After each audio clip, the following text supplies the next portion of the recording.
As I'm going to talk about the Battle of Badr, I'll first recite to you the verses of the Holy Quran relating to the Battle of Badr, inshallah. أعوذ بالله من الشيطان الرجيم. بسم الله الرحمن الرحيم. ولقد نصركم الله ببدر وأنتم أذلة فاتقوا الله لعلكم تشكرون.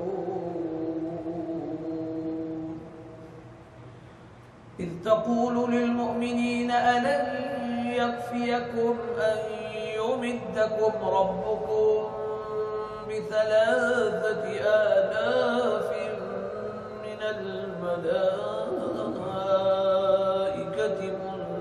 منزلين بلى إن تصبروا وتتقوا ويأتوكم من فورهم هذا يمددكم ربكم ب5,000 من الملائكة مسومين وما جعله الله إلا بشرى لكم ولتطمئن قلوبكم به وما النصر إلا من عند الله العزيز الحكيم. صدق الله العظيم. Allah subhanahu wa ta'ala states in these verses of the Holy Quran, Allah had helped you at Badr when you were a contemptible little force. Then fear Allah, thus may He show you your gratitude.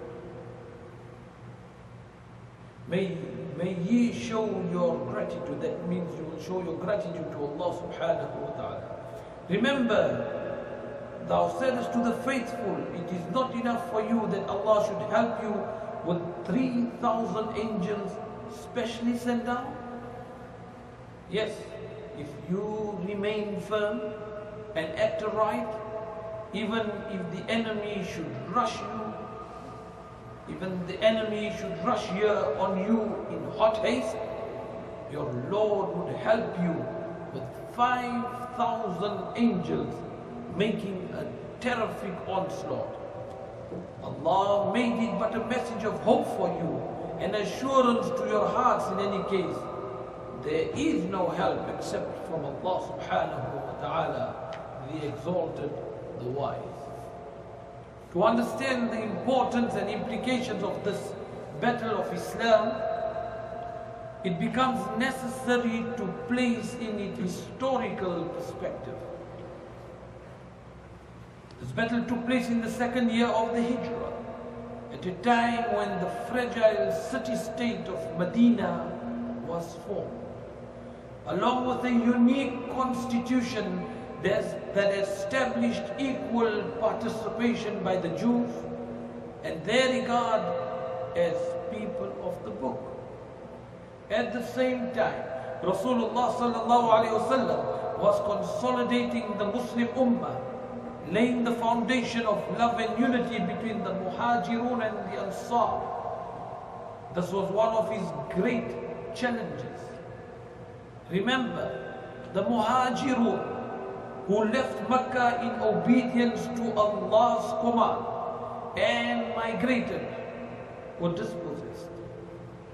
All they owned was the clothes on their back and the Iman. The Ansar, on the other hand, were the host of the migrants who possessed wealth and security. Thanks to the Islamic spirit and Rasulullah sallallahu alaihi wasallam's teachings, the Muhajirun and the Ansar established a harmonious community. The Holy Quran rightly calls it a blessing of Allah, as stated in Surah Anfal, verse 62-63.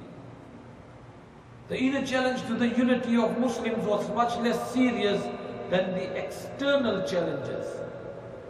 As the Ummah began evolving as a community of peace, the kuffar in Mecca began conspiring against the Muslims. They soon found an ally among the Jews and intensified their plans to crush the fledgling state of Medina. They sent numerous caravans to trade in Syria for weapons and armor to be used in an impending war.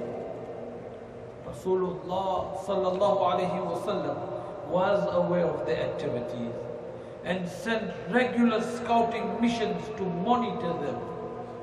He made special security arrangements for the city. Small security forces protected Medina and kept a 24-hour vigil. He also sent parties to observe them. Rasulullah sallallahu alayhi wasallam wanted to be on the safeguard from any surprise attack. He used his diplomacy to make treaty relations with many Arab tribes around Medina who were still at that time kafir. He once again showed the peaceful intention of the Muslims. The incident of Abu Sufyan's caravans ignited the already tense situation towards war. The caravan was laden with prophets and war material to be used against the Muslims. As it approached Medina, they became fearful of an attack. Abu Sufyan asked the kuffar for help. The Meccans now realized the danger of Muslim power in Medina and decided that this was a great opportunity to crush the Muslims once and for all. The Meccans began war preparations. More than 1,000 of the best warriors sent out to fight the Muslims with 700 men in armor, 70 horses, a large number of swords and enough supplies for all. When Rasulullah sallallahu alaihi wasallam heard this news, he called up the Muslims to gain their total support and obedience for war. He was successful. The number of Muslims who could fight were only 313. Their total war supplies consisted of 3 horses, 60 camels and 60 suits of armor. They had only a modest supply of food. In the morning of the 17th of Ramadan, the enemies faced each other on the battles of Badr, 80 miles from Medina. The kuffar far outnumbered the Muslims in men and expertise. They were proud and confident of victory. The Muslims were sure of Allah's help, and the desire to die a shaheed was their pleasure. Rasulullah sallallahu alayhi wasallam turned to Allah for help. He raised his hands for prayer in earnest, entreating Allah, "O Allah, the Quraysh are proud of their arms and their numbers. They have come to prove your Rasul wrong. O Allah, send help, the help which you promised.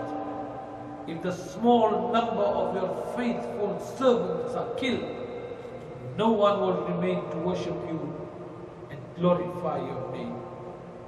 And indeed, Allah subhanahu wa ta'ala never goes back on his promise. Allah, on hearing the cry of his beloved Prophet Muhammadur Rasulullah sallallahu alayhi wasallam, sent an army of angels, as declares in the Holy Quran. Remember when you sought help of your Lord, and he answered you saying, "I will help you with 1,000 of the angels, each behind the other in succession. And there is victory, and there is no victory except by the help of Allah subhanahu wa ta'ala. Verily, Allah is Almighty, all-wise." The Muslims fought bravely. Seeing the angels, the Meccans became scared and fled. As they ran, the Muslims picked up their arms and equipment. Amongst the Arabs, it was the share of the victors. This is called Mal-e-Ghanima. Many of the famous kuffar leaders were killed. Among the Muslims, 6 Muhajirun and 8 Ansar became shaheed. 70 kuffar were captured as prisoners of war. So what do we learn from this battle? I invite you to reflect. I invite you to ponder on these points. Rasulullah sallallahu alayhi wa sallam demonstrated his leadership qualities by making firm decisions that was respected by both friends and enemies. He confirmed his position as commander of the faithful by leading his people into war and winning that war. By negotiation and creating satellite allies around Medina, he laid the foundations of modern diplomacy as we know it. The United Nations was founded on these principles of negotiation and affiliation. By engaging both Muhajirun and Ansar in the decision-making process, he firmly established the democratic principles of an Islamic state. By creating friendly ties with neighboring tribes as well as other non-Muslim groups in Medina, he clearly proved his intent to establish peace. By allowing the prisoners of war to live without torture, and by their freedom, by educating others, he truly established the characteristic of a Muslim leader and won the admiration of all by his unique personality. Lastly, by turning to Allah in times of adversity and despair, he gave all his followers of all times the example of turning only to Allah in sincerity, and proved a very vital and important point that Allah never abandons the believer. Allah never abandons the believer. If Allah promises victory, you will get victory. If victory did not come, then look at yourself, point those 3 fingers back at you and say, where have you gone wrong?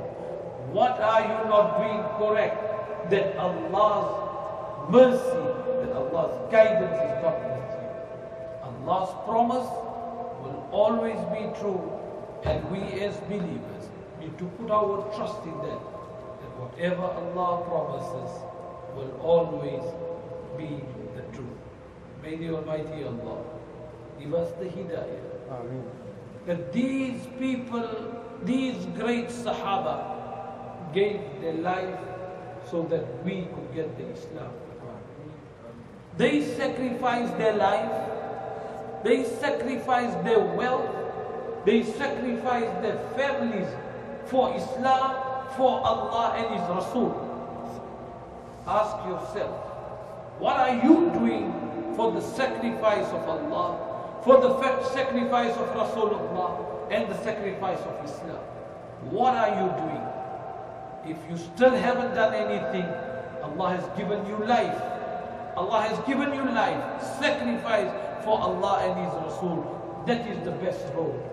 May the Almighty Allah give us the hidayah to follow on these words. And may He give us the death with the kalima, La ilaha illallah, Muhammadur Rasulullah sallallahu alayhi wa sallam. Wa akhiru da'wahum, and alhamdulillahi rabbil alameen.